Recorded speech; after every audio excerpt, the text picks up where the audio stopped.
All right. Thank you for joining us today for another one of our Women in Data Science Regional Webinar Conference events. This will be Women in Data Science Regional Conference event, Arlington.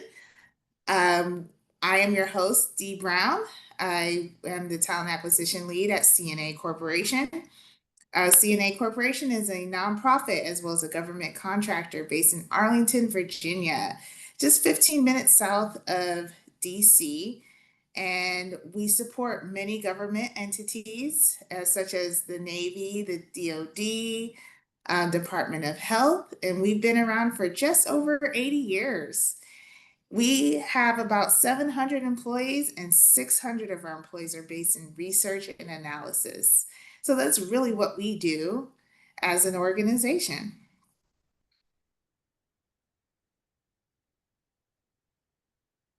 So today we're going to talk about path to data science. We have two great people, representative of CNA here today that will speak about their paths, and we'll get about into that a little later. Thank you everyone for joining. And so, as I mentioned, we're going to do that. I already did my introduction. We're going to speak to Lizzy Schneider and Gayatri Gopavajhala later on today, and hope that you enjoy it. So, why do we do this? Every year, I host this event with Women in Data Science, and it's really to encourage you, our audience, to be a part of the ever growing presence of women in STEM, especially within data science. As you can see here, over the past decades, how many women are in STEM versus totally employed, and the different areas in which they take interest in. So, lowest being engineering, then going to computers, mathematics, and life sciences have grown over the years. And then an incredibly amount of social scientists, like psychologists, sociologists, and so forth. Now, this is what's really interesting. Over 50% of the university graduates are women in STEM.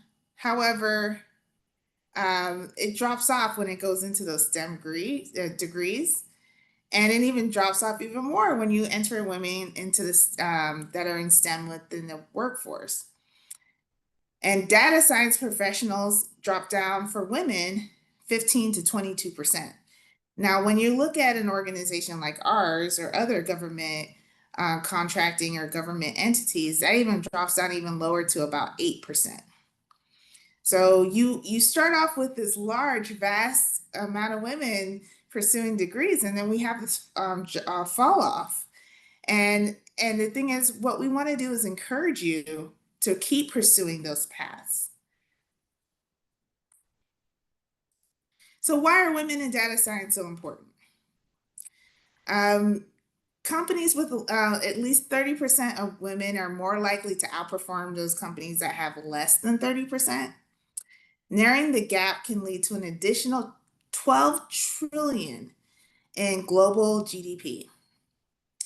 An inclusive organization is twice as likely to exceed financial goals, and a more diverse environment is a more productive environment.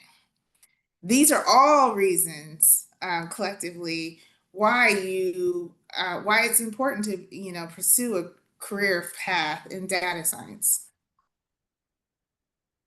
So as I mentioned earlier, we have two great speakers today.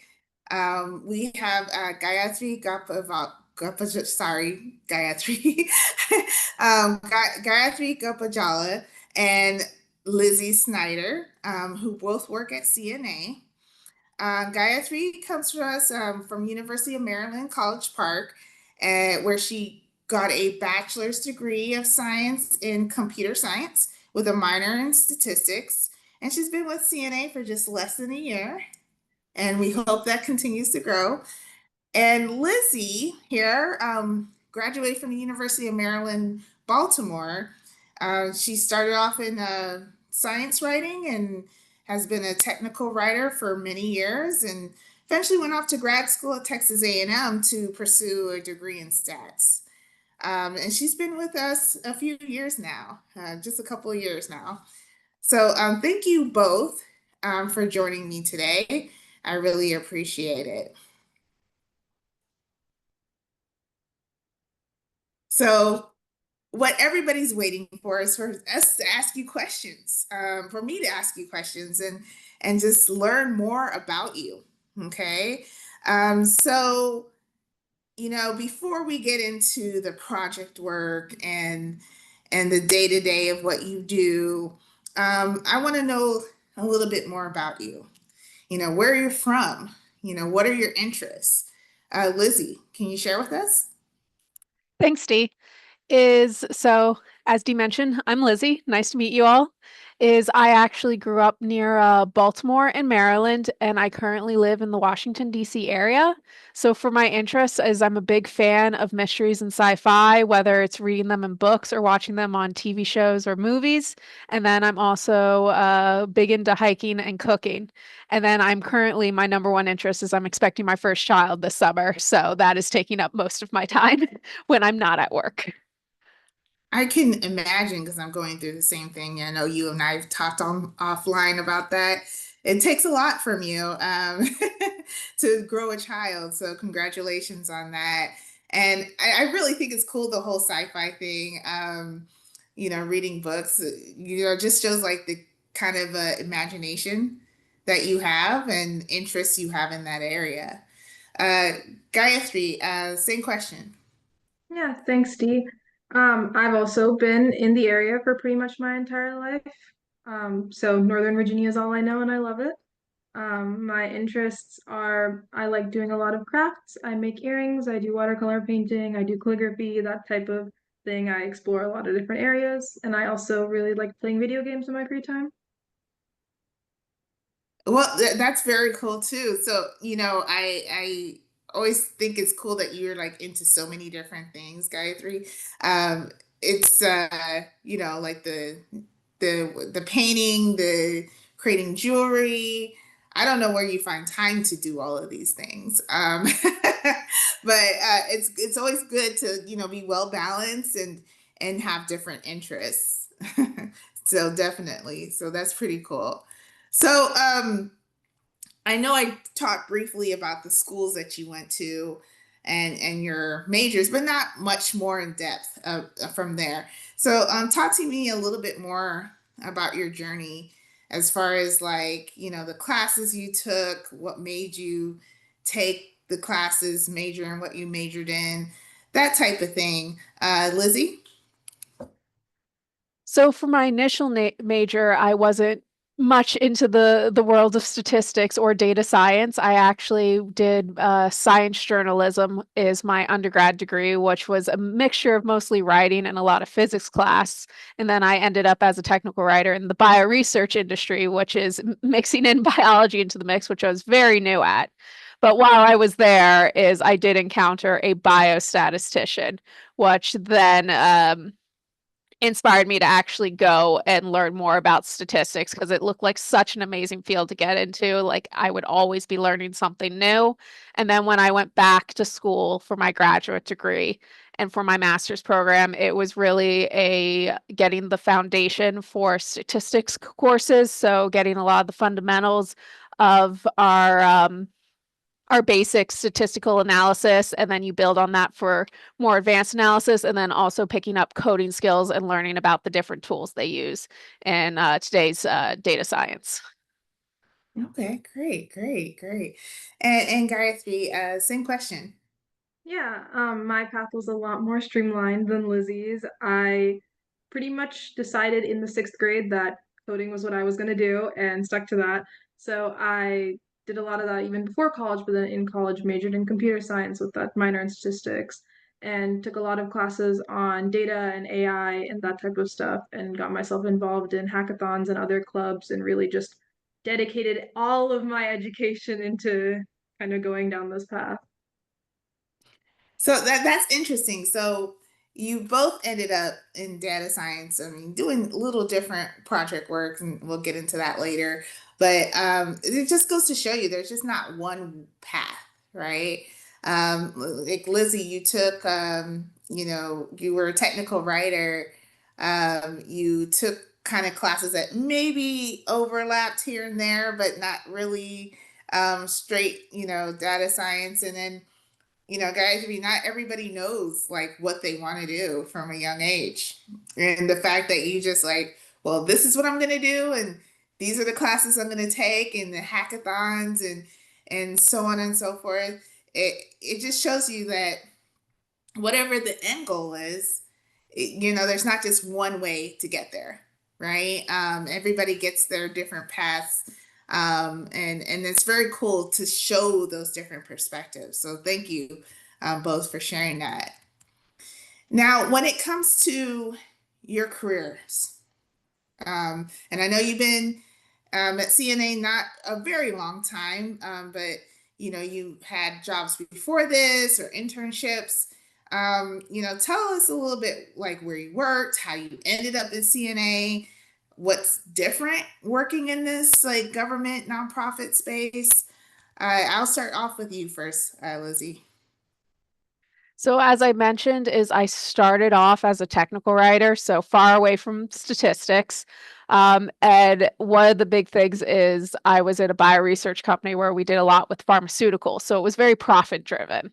We might have interacted a bit with the National Institute of Health, but in the pharmaceutical world, you're more profit driven with what you want to do. And then from there is while I really liked statistics from encountering our biostatistician and what she was doing, it wasn't the industry for me.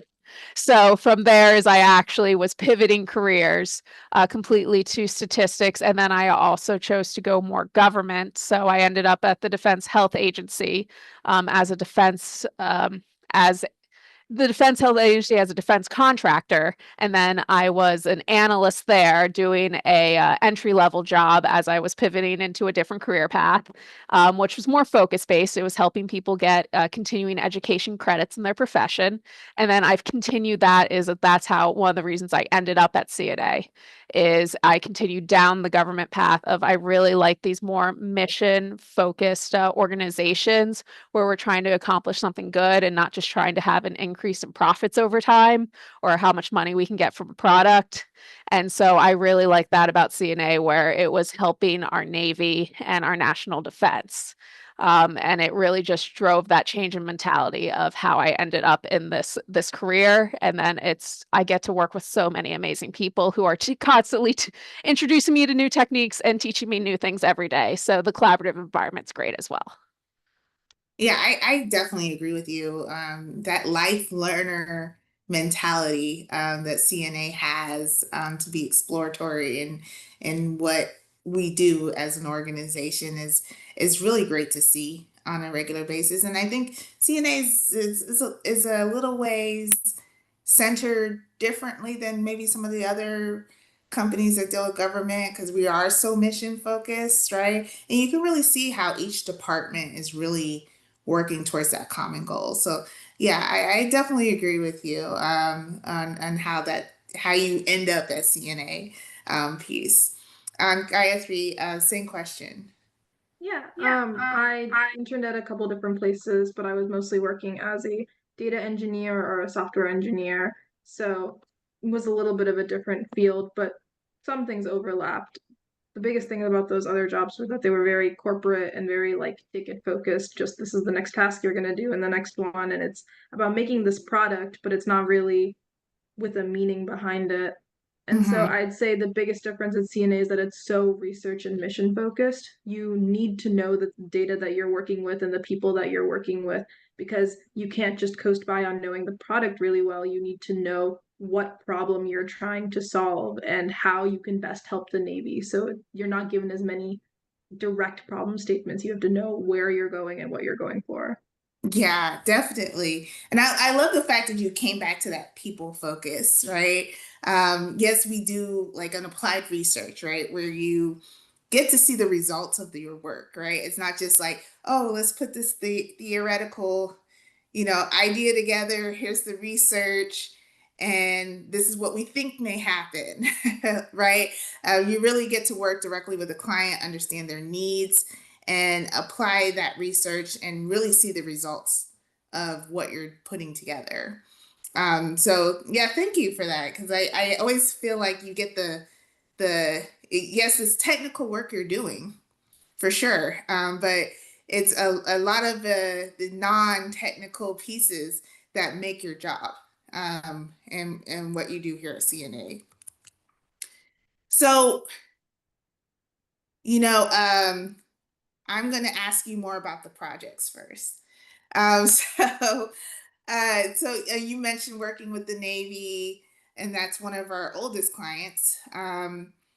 Tell me a little bit more about maybe a recent product, or not product, or project that you have worked on. Lizzy? Well, my recent project did produce a product, so it all in one.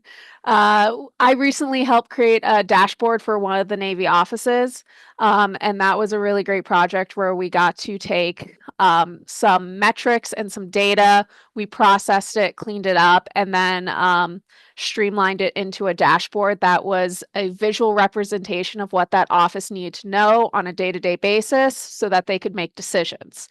And one of the great things also about that project, and a big reason why I took it, is the amount of tools that are used currently in data scientists. I was able to incorporate them and learn more about them. So tools like Databricks for creating data pipelines, as well as Power BI, and both Power BI and Click for creating our visual dashboard that the office could look at. And we even had a bit of R programming within the Databricks pipeline for the data processing bit. So it was a great project where so many tools that you see nowadays in data science all came together for one product. Okay, great, great. And Gayatri, same question. Tell me about your most recent project here at CNA. Yeah, I'm also in the process of finishing up a project that's related to how improving how the Navy plans and completes its aviation maintenance. And this one was really interesting because it covers so many different types of tasks that are a part of working as a data scientist. We are working on making a dashboard, so we're trying to do visualization, but then we're also making a prediction model, so focusing a little more on that statistical modeling and more AI associated side almost. And then there was also a huge focus on data cleaning and processing. So we're kind of hitting every single possible area. And the thing about working with real world data is that it's frequently so messy and varied and imbalanced.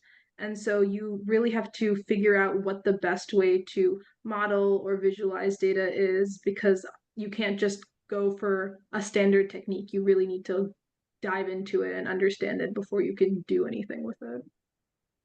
Okay, so you both have been working with the Navy, but doing very different things. So that shows how much work there is to be done.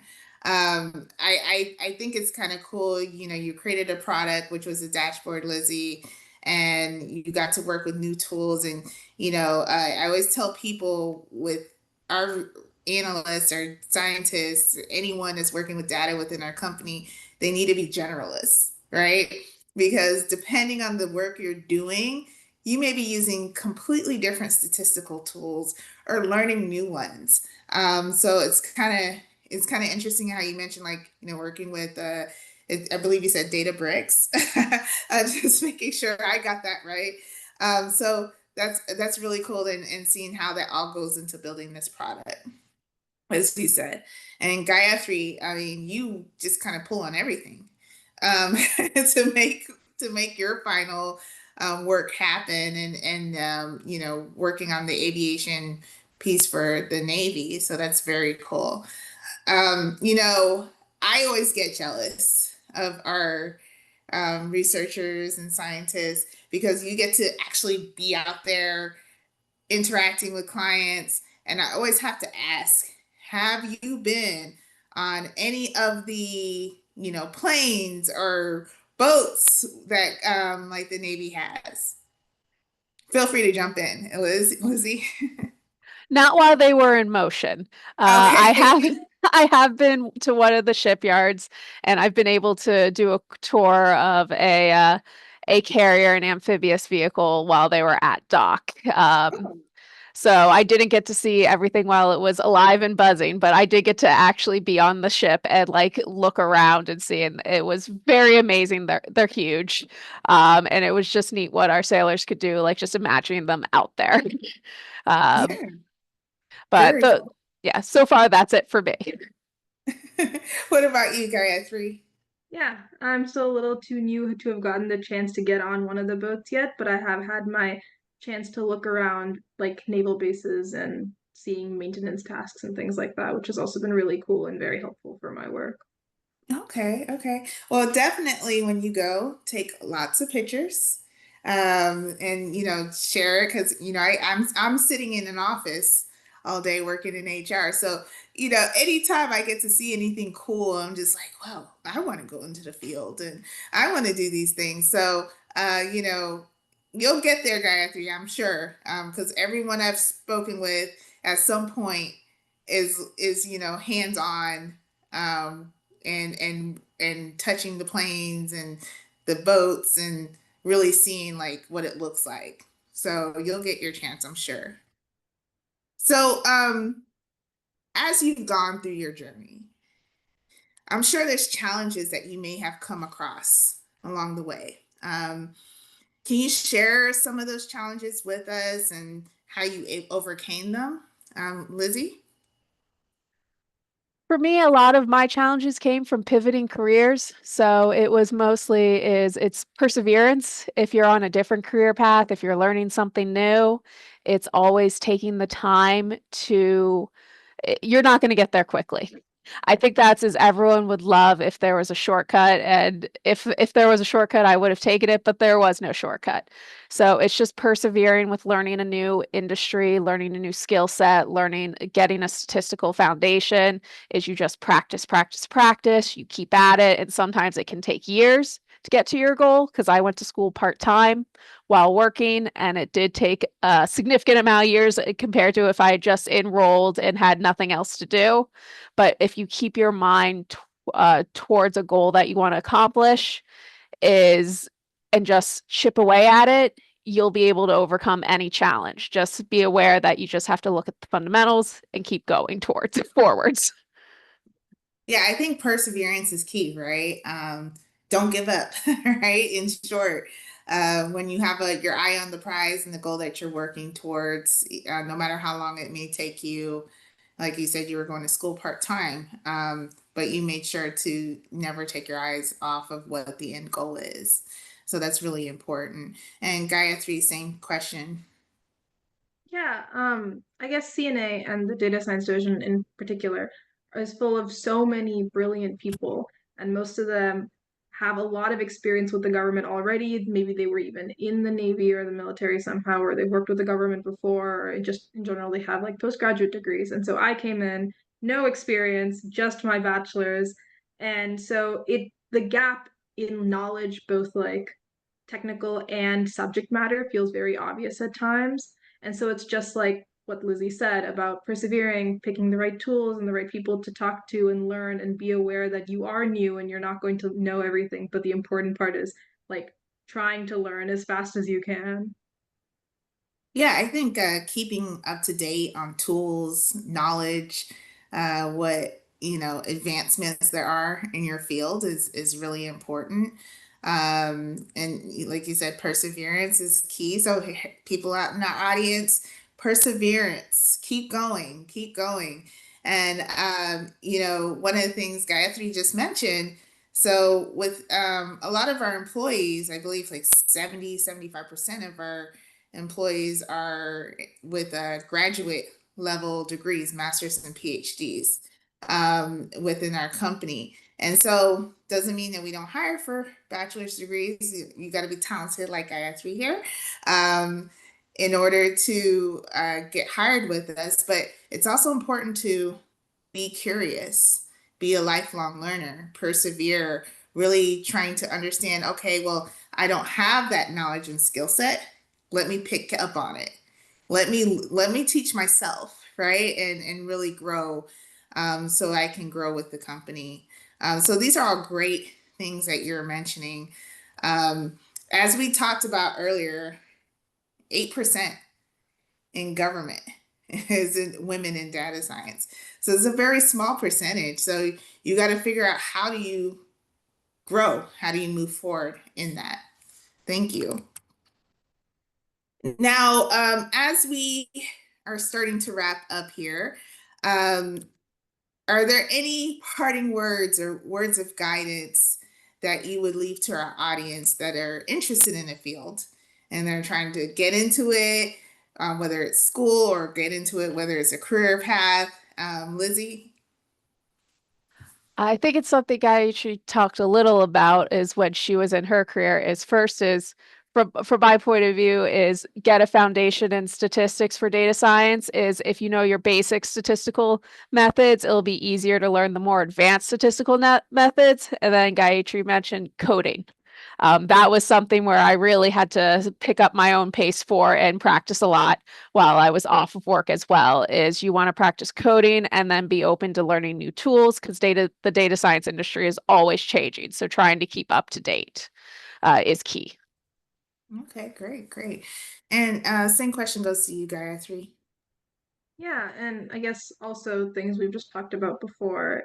I think the biggest advice is to put yourself out there and to never stop learning from other people and things.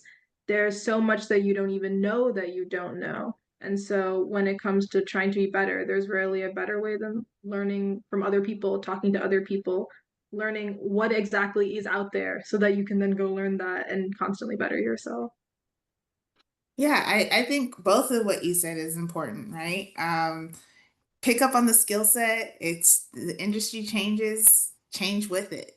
Learn, persevere. I think that's all really important. So thank you for sharing that with us. Now,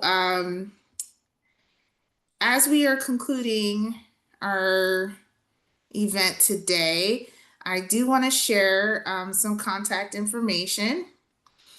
So as I mentioned, I'm Dee Brown, your host. If you ever want to learn about opportunities with CNA, please feel free to reach out.